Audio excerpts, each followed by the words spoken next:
It was a sharp jolt but also a warning of something much more violent that could be coming.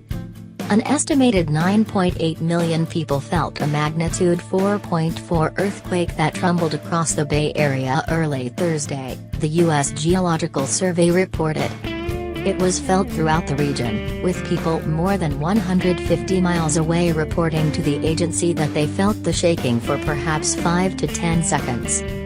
The epicenter of the earthquake is in the area of the Hayward Fault, one of the most feared in the Bay Area, which could produce a magnitude 7 or greater earthquake and is directly underneath heavily populated areas. The Hayward Fault, along with the San Andreas Fault on the San Francisco Peninsula, have long posed a twin seismic peril to the region. The San Andreas produced the devastating 1989 Loma Prieta quake and 1906 San Francisco quake. Thursday's quake was tiny by comparison and did little damage to speak of. The shaking was strong enough to wake people up when the earthquake hit at 2:39 a.m. One person in San Francisco said it was strong enough to knock picture frames from the wall.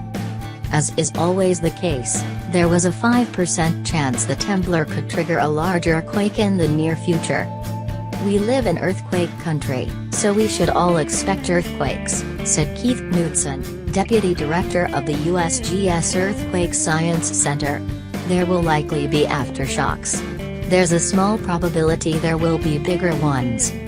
An earthquake early warning system under development worked, and sent data about the temblor to computers 4 seconds after it began, Knudsen said.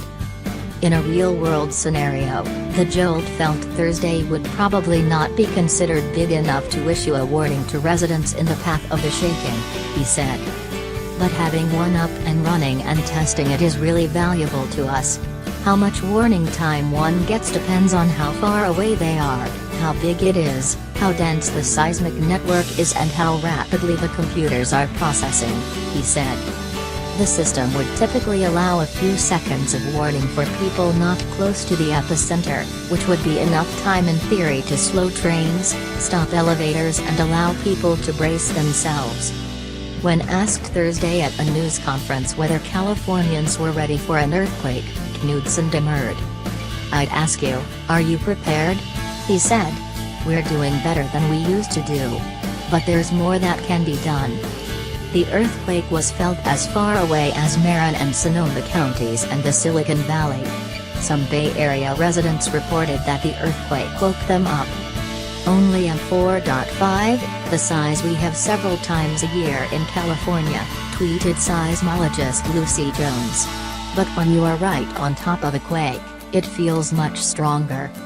The Hayward Fault courses right underneath Berkeley, Oakland, Hayward and Fremont and produces a large earthquake, on average, every 160 years, with a margin of error of about 80 years.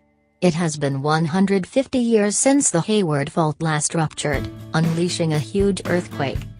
The Hayward Fault's most memorable earthquake in recorded history was in 1868, and is estimated to have been a magnitude 6.8 earthquake, rupturing 20 miles of the fault's length between San Leandro to what is now the Warm Springs neighborhood of Fremont, according to the USGS.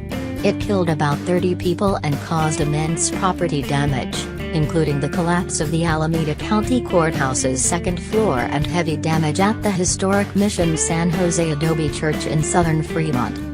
The Hayward Fault is considered one of the nation's most dangerous faults because it is located directly under the urban centers of the East Bay, including Memorial Stadium at UC Berkeley and a now-shuttered building that formerly housed Hayward City Hall, which is slowly being torn up by fault movement.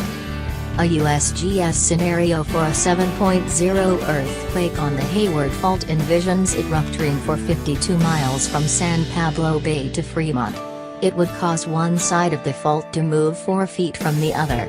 Many buildings, including apartments, still sit directly on top of the fault line, and were built before a state law passed in 1972 prohibiting new construction or substantial renovation on top of earthquake faults.